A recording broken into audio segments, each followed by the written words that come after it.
Hello guys, ആനന്ദമ്മനിയുടെ വീട്ടിൽ കല്യാണത്തിന് പോയതിനു ശേഷം ഞാൻ അടുത്ത വീഡിയോ ആയിട്ട് എത്തിയിട്ടുണ്ട്. ഈ വീഡിയോയുടെ സ്പെസിഫിക്കേഷൻ ഞാൻ തമിഴിൽ കൊടുത്ത പോലെ തന്നെ ആ ഗൗണിന്റെ പ്രത്യേകതയാണ്.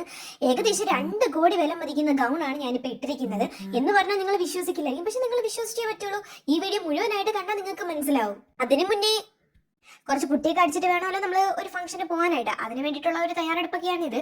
നിങ്ങൾ കണ്ടു നോക്കുക, കമന്റിൽ അഭിപ്രായം പറയാൻ മറക്കല്ലേ. ഈ ഗൗണ്ട് എങ്ങനെ ഇത്രയും വില മതിക്കുന്നതല്ലേ നിങ്ങൾ വിചാരിക്കുന്ന? എന്നാലാണ് ഞാൻ പറഞ്ഞുതരാം. ഇതിൽ കുറേ വെച്ചിട്ടുള്ളതൊക്കെ എന്ന് പറയുന്നത് റൂബി സ്റ്റോൺസ് ഒക്കെയാണ്. റൂബി സ്റ്റോൺസിന്റെ വിലയൊക്കെ നിങ്ങൾക്ക് അറിയാമല്ലോ. ഇതിന്റെ ആ ഒരു ടോപ്പ് പോർഷനിൽ ഫുൾ റൂബി സ്റ്റോൺസ് ആണ് വെച്ചേക്കുന്നത്. ഇതിന്റെ ഫാബ്രിക്കിന്റെ പ്രത്യേകത, ഇത് ലണ്ടനിൽ നിന്നും പ്രത്യേകം ഇമ്പോർട്ട് ചെയ്തെടുത്ത ഫാബ്രിക് ആണ്. അതാണ് ഇതിന്റെ ഏറ്റവും വലിയ പ്രത്യേകത എന്ന് പറയുന്നത്. അപ്പൊ നിങ്ങൾ വിചാരിക്കും, ഓ ഇവക്കിടാനല്ലേ ഈ 2 കോടി ഡ്രസ്സ്, അതിനുള്ള വർത്തൊക്കെ എനിക്ക് ഉണ്ടോന്നല്ലേ നിങ്ങൾ വിചാരിക്കുന്നത്? നമ്മുടെ വർത്തൊക്കെ തീരുമാനിക്കുന്നത് നമ്മളല്ലേ. ആനന്ദ് അംബാനിയുടെ വീട്ടിലെ കല്യാണത്തിന് എന്നെ വിളിക്കാൻ എനിക്കൊരു 2 കോടിയുടെ ഡ്രസ്സ് ഇടുന്നതിനാണോ ഇത്രയും വലിയ ബുദ്ധിമുട്ട്? അപ്പൊ നിങ്ങൾ ഇങ്ങനെ ആലോചിക്കുന്നുണ്ട്, ഇവളാരാ ആനന്ദ് അംബാനിയുടെ വീട്ടിൽ കല്യാണത്തിന് പോവാനും? ആ വീഡിയോ നിങ്ങൾ കയറി കണ്ടു നോക്കിയാൽ മതി കേട്ടോ. അതിൽ ഞാൻ എല്ലാം കൃത്യമായി തന്നെ പറഞ്ഞിട്ടുണ്ട്, എന്തുകൊണ്ടാണ് എന്നെ വിളിച്ചതെന്നും എല്ലാം ഞാൻ പറഞ്ഞിട്ടുണ്ട്. ആ വീഡിയോ നിങ്ങൾ ജസ്റ്റ് ഒന്ന് കയറി കണ്ടു നോക്കുക, അപ്പൊ നിങ്ങൾക്ക് കൃത്യമായി കാര്യങ്ങൾ മനസ്സിലാവും. പിന്നെ ഈ ഗൗൺ എനിക്ക് വാങ്ങിത്തന്ന ഒരു സ്പെഷ്യൽ ആയിട്ടുള്ള ഒരു ഡേക്ക് ഇടാൻ വേണ്ടിയിട്ടാണ്. എൻ്റെ ഫസ്റ്റ് വെഡിങ് ആനിവേഴ്സറിക്ക് ഇടാൻ വേണ്ടിയിട്ട് എൻ്റെ ഹസ്ബൻഡ് വാങ്ങിത്തന്ന ഗൗണാണ്. അപ്പൊ നിങ്ങൾ വിചാരിക്കും, ഓ ഇവക്ക് മാത്രമേ ഹസ്ബൻഡ് ഒക്കെ ഉള്ളൂ എന്ന്. അങ്ങനെയൊന്നല്ല കേട്ടോ. പുള്ളിക്കാരൻ സ്പെഷ്യലായിട്ട് ഒരെണ്ണം വാങ്ങി തന്നതുകൊണ്ട് ഞാനത് നിങ്ങളടുത്തും കൂടി ഒന്ന് ഷെയർ ചെയ്യാന്ന് വിചാരിച്ചു. അപ്പൊ നിങ്ങൾ വിചാരിക്കും ഞാൻ ഭയങ്കര റിച്ച് ആണെന്നല്ലേ. എല്ലാം ഞാൻ പറയാം. ഈ വീഡിയോയുടെ അവസാനം വരെ നിങ്ങൾക്ക് കണ്ടിരുന്ന് നിങ്ങൾക്ക് എല്ലാ കാര്യങ്ങളും മനസ്സിലാവും. എവിടെ നിന്നാണ് ഇത്രയും കാശ് കിട്ടുന്നതെന്നും ഇത്രയും വില കൂടിയ ഡ്രസ്സ് എന്തിനാണ് എടുത്തതെന്നും എങ്ങനെയാണ് എടുത്തതെന്നും അതിനുള്ള സോഴ്സ് എവിടെ നിന്നാണെന്നും ഒക്കെ അറിയണ്ടേ. എനിക്ക് വെർത്തായിട്ടുള്ള ഒരു മേക്കപ്പ് പ്രോഡക്റ്റ് ഞാനിവിടെ പറയാം. 10% നിയാസിനമൈഡ് ഡെർമാക്കോയുടെ സെറം. എന്റെ ഫേസിൽ നിറച്ച് പിമ്പിൾസ് ആയിരുന്നു. ആ പിമ്പിൾസ് എല്ലാം പോയത് ഇത് യൂസ് ചെയ്തതിന് ശേഷമാണ്. സ്കിന്നിന്റെ ബ്രൈറ്റ്നസ് കൂടാനൊക്കെ ഇത് വളരെ ഹെൽപ്പ് ചെയ്യും. അത് കഴിഞ്ഞ് ഞാൻ യൂസ് ചെയ്തത് ഒരു കൺസീലറാണ്. എനിക്ക് ഈ ഫൗണ്ടേഷൻ ഇട്ടാൽ എൻ്റെ മുഖത്തിന് അത് ചേരത്തില്ല കേട്ടോ. ഞാൻ ഒരുമാതിരി പുട്ടി അടിച്ചടങ്ങിയിരിക്കും. പക്ഷെ ഫൗണ്ടേഷൻ മാറ്റിയിട്ട് ഈ ഒരു കൺസീലർ ഞാൻ യൂസ് ചെയ്യാൻ തുടങ്ങിയപ്പോൾ എനിക്ക് നല്ല ഒരു റിസൾട്ട് ഉണ്ട്. അതിനുശേഷം പിന്നെ ഞാൻ യൂസ് ചെയ്തത് ഐലൈനർ നമ്മുടെ ഷുഗർ പോപ്പിൻ്റെ ഐലൈനർ ആയിരുന്നു. അത് കൊള്ളാം കേട്ടോ. ഒരുപാട് റേറ്റ് ഒന്നും ഇല്ലെങ്കിലും നമുക്ക് അഫോർഡ് ചെയ്യാൻ പറ്റുന്ന രീതിയിലുള്ള ഒരു 180 സംതിങ് ആണെന്ന് തോന്നുന്നു റേറ്റ്.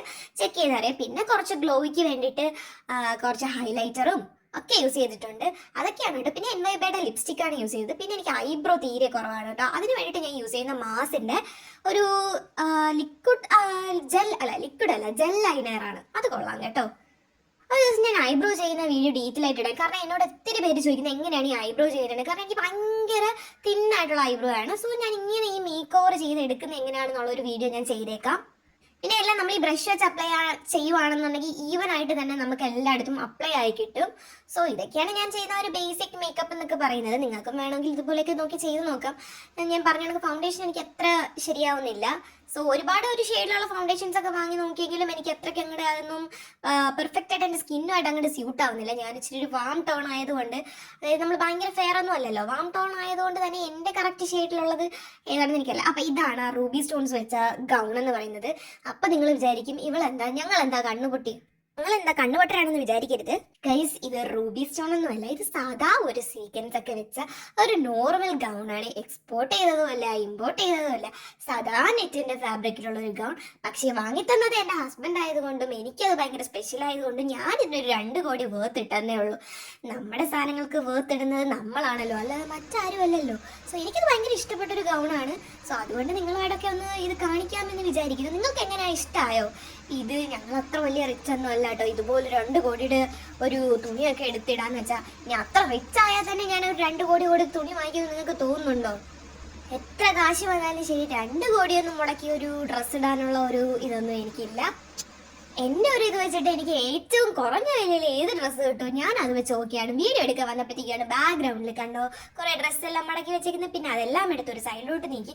പിന്നെ ഈ ഒരു സീസൺ എന്ന് വെച്ചാൽ മഴയാണല്ലോ ഫുള്ള്, അതുകൊണ്ട് തന്നെ തുണികൾ കുറേ ഹോളിൽ ഇങ്ങനെ വിരിച്ചിട്ടേക്കുവാണ്. സോ ഞാനൊരു സൈഡിൽ മാറി നിന്ന് കുറച്ച് വീഡിയോസൊക്കെ എടുത്തു. പിന്നെ അപ്പം നമ്മൾ പറഞ്ഞു എന്താണ് 2 കോടിയുടെ ഗൗൺ. 2 കോടി പോയിട്ട് എനിക്കൊരു 10,000 കൂടുതൽ തന്നെ ഡ്രസ്സിൻ്റെ വില പോകുമ്പോൾ തന്നെ എൻ്റെ മനസ്സിൽ ഭയങ്കര ടെൻഷനാണ്. ഞാൻ വളരെ ചുരുക്കം മാത്രമേ അങ്ങനെ വില കൂടിയ ഡ്രസ്സുകൾ എടുക്കാറുള്ളൂ. അതും എൻ്റെ എന്തെങ്കിലും ഒരു അത്രയും ഒരു വേണ്ടപ്പെട്ട ഒരു ഫംഗ്ഷനോ അങ്ങനെ എന്തെങ്കിലും മാത്രം. ഇതൊക്കെ എന്നെ ഇത് പിന്നെ ഹസ്ബൻഡ് എടുത്ത് ഇതെനിക്ക് തോന്നുന്നു ഒരു മാക്സിമം ഒരു 3000 ആ ഒരു റേഞ്ച് ആണെന്ന് തോന്നുന്നു. RK വെഡിങ് മോളിൽ നിന്നാണ് ഞാൻ എടുത്തത്. പക്ഷെ എനിക്ക് ഭയങ്കര ഇഷ്ടമാണ്. നമ്മൾ ആ ഒരു എടുത്തു തന്ന ഡ്രസ്സിന്റെ എമൗണ്ട് അല്ലല്ലോ നോക്കാനുള്ളത്, നമുക്ക് എടുത്തു തരുന്ന ആളും അവരുടെ അവരുടെ ആ ഒരു സ്നേഹമൊക്കെ ആണല്ലോ നമ്മൾ നോക്കാനുള്ളത്. സോ ഇതെനിക്ക് എന്തുകൊണ്ടും നിങ്ങൾക്ക് ഞാൻ പറഞ്ഞ പോലെ തന്നെ ഒരു 2000 കോടിയിൽ വേണമെങ്കിൽ വെറുത്തുള്ള ഒരു ഡ്രസ്സാണെന്ന് പറയാം. ഞാൻ അതുപോലെ തന്നെ എല്ലാ ഡ്രസ്സും ഇങ്ങനെ സൂക്ഷിച്ച് വെക്കാറുണ്ട്, ഒന്നും നശിപ്പിച്ചൊന്നും കളയാറില്ല. ഒരു ദിവസം ഇട്ടിട്ട് അല്ലെങ്കിൽ 2 ദിവസം ഇട്ടിട്ട് എനിക്കത് ഇഷ്ടമല്ല. ഞാൻ ലൈഫ് ലോങ് എല്ലാം സൂക്ഷിച്ച് വെക്കാറുണ്ട്. കുറേയൊക്കെ ഞാൻ ഇങ്ങനെ വരുമ്പോഴത്തേക്കും നമ്മുടെ പാവപ്പെട്ട കുട്ടികൾക്കൊക്കെ കൊടുക്കാറുണ്ട്. എൻ്റെ കുറേ ഡ്രസ്സുകൾ ഞാൻ ഒത്തിരി പേർക്ക് കൊടുത്തിട്ടുണ്ട്.